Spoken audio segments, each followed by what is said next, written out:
Olá, tudo bem? Meu nome é Valdecir Babinski Júnior, eu sou professor do Instituto Federal de Santa Catarina e hoje eu vou apresentar para vocês o artigo Ferramenta Projetual Zero Waste 2 for Apparel Design.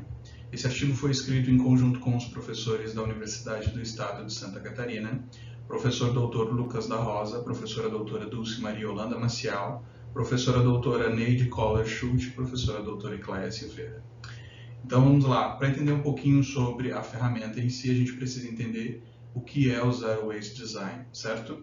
Então o Zero Waste Design ele é uma abordagem voltada para a mitigação de resíduos sólidos nos processos produtivos dos artefatos de design. Em específico, quando a gente fala do vestuário, a gente está falando de três grandes macroetapas: a criação, a modelagem e a confecção. E essa ferramenta projetual em específico, ela vai tratar de 5 requisitos projetuais para cada uma dessas grandes macroetapas. Vamos conhecer esses requisitos então. Então, no bloco A da ferramenta, a gente tem 5 requisitos voltados à criação do vestuário.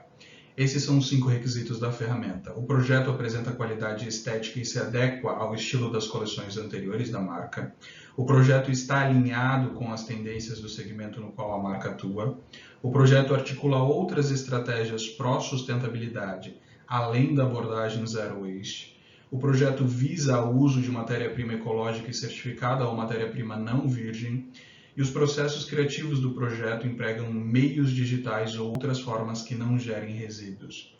Vale aqui dizer, gente, que como vocês devem estar observando aí na tela, a possibilidade de resposta a esses blocos é dada através de atende totalmente, atende parcialmente e não atende. Vamos para o próximo bloco. O segundo bloco da ferramenta versa sobre a modelagem do vestuário, e nele os requisitos são: o projeto apresenta modelagens geométricas que priorizam o encaixe total de moldes. O projeto emprega ecoeficiência no encaixe de moldes, ainda que eles não sejam geométricos, a exemplo da otimização da modelagem. O encaixe das modelagens do projeto inclui as partes mínimas dos moldes, como golas, punhos, carcelas, entre outras partes, como bolsos. O projeto considera aspectos antropométricos e faz uso de tabelas de medidas industriais padronizadas pela ABNT, e o projeto possibilita a escalabilidade e a viabilidade técnicas da produção seriada dos produtos, ou seja, possibilita a graduação dos moldes. Depois disso, a gente vai para a terceira parte. No bloco C, o último bloco da ferramenta, a gente vai ter requisitos projetuais voltados para a confecção do vestuário. Esses requisitos são: os protótipos do projeto foram gerados por meio digital ou de outras formas que não gerem resíduos.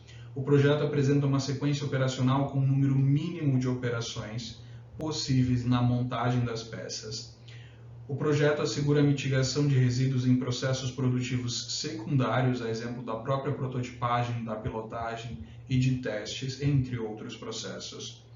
O projeto gera apenas o mínimo resíduo inevitável, ou seja, aquele resíduo de aparas, fios sobressalentes ou auréolas que tenham sido retiradas por segurança.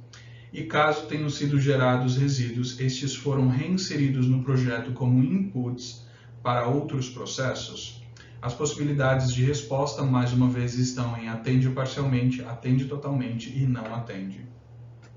Após proceder à apresentação da ferramenta projetual, a gente passou por uma pesquisa de campo para testar essa ferramenta projetual. A primeira empresa selecionada para esse teste foi uma empresa de Caxias do Sul, fundada em 2017, que produz peças de vestuário voltadas para ciclistas, tá? A pessoa que respondeu é a proprietária e designer da empresa. Em termos de uma breve caracterização, ela terceiriza a confecção de vestuário, ela ainda não trabalha com Zero Waste Design, mas ela tem a intenção de começar a produzir peças sobre essa abordagem. Então esse é o resultado da pesquisa de campo com a primeira empresa analisada. Pelo comportamento da ferramenta, a gente pode observar que, em se tratando de criação de vestuário, pela empresa utilizar meios digitais para a criação, a gente observa que ela atende totalmente a todos os requisitos projetuais. Quando a gente fala da modelagem do vestuário, a gente pode perceber uma lacuna, uma oportunidade de atuação da empresa, uma vez que ela não utiliza formas geométricas dentro da modelagem do vestuário. Em termos de confecção do vestuário, não são projetadas ou não é pensada a forma mais eficiente possível para a gente ter uma sequência operacional com um número mínimo de etapas, o que pode gerar menos resíduos sólidos dentro do processo produtivo dessa empresa. Então, a segunda empresa analisada é uma empresa de Porto Alegre, fundada em 2018. A gente conseguiu entrevistar diretamente a proprietária, que é também a designer da empresa. Essa empresa tem foco em peças de vestuário para moda casual feminina. Em termos de caracterização, a proprietária e designer, ela não só cria, como ela também desenvolve a modelagem e também confecciona as peças.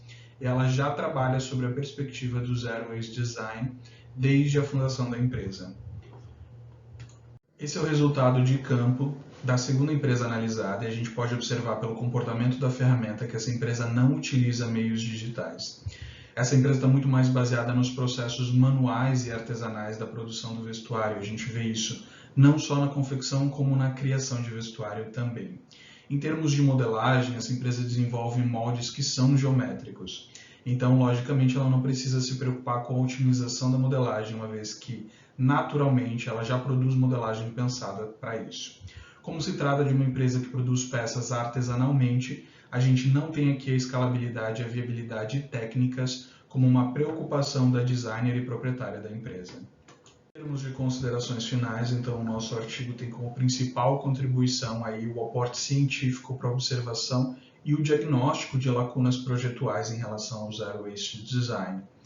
Vale dizer que, apesar de aplicado a um cenário específico, a gente pode extrapolar os resultados e o comportamento dessa ferramenta e observar isso como um modelo para outras empresas em outros contextos. Vale dizer também que uma contribuição subjacente importante está na validação da ferramenta diante da pesquisa de campo. Então, esse teste da ferramenta foi muito positivo para a gente, para conseguir observar defeitos, desvios e o comportamento da ferramenta em si. Dito isso, vamos às referências. Nas referências, a gente separou aqui de uma forma sumarizada, então vocês podem verificar no artigo as referências completas. Nós utilizamos 3 homepages, utilizamos 7 artigos de análise de eventos, 6 artigos de periódicos, 2 trabalhos de conclusão de curso, 3 dissertações, inclusive a minha dissertação, e 7 livros e 1 capítulo de livro. Então esses são os nossos contatos, aqueles e aquelas que tiverem interesse em falar, em discutir, em aplicar a ferramenta do Zero Waste Design no seu contexto, na sua empresa, na sua universidade ou no seu projeto de coleção, a gente está à disposição para explicar um pouquinho mais como funciona. A gente agradece ao ENSUS 2021 pela oportunidade e ao programa de pós-graduação em Design de Vestuário e Moda da Universidade do Estado de Santa Catarina, a qual a ferramenta e, logicamente, a minha dissertação é vinculada. Muito obrigado e até o próximo evento.